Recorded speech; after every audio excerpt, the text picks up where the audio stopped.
Morning mga master, flex ko lang itong ginagawa naming solar dito sa Greenwoods, Batangas City. 10 kilowatts grid tie system.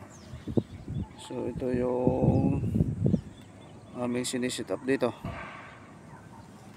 So ito yung unang string, 6 pieces na 550 GA solar.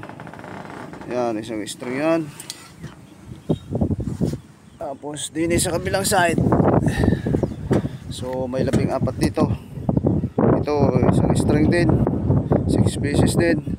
Then doon sa baba ay 8 pieces na 550 watts.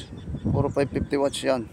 So 8 pieces yun din ang isang string. Bali 3 string siya. So tapos na yung pagpipix ng mga panel. Then tapos na rin yung people pulling, tapos na yung termination dito sa taas. So pinipix na lang yung nasa baba, yung papuntang inverter kasama ko.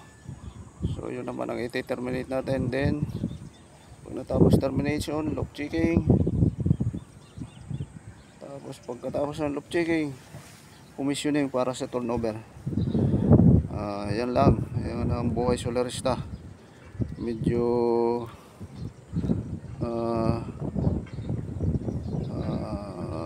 delikado din minsan, lalo itong bubong ay medyo, yung slope niya ay medyo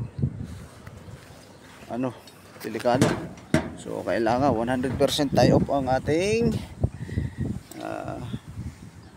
harness. Mga master, tayo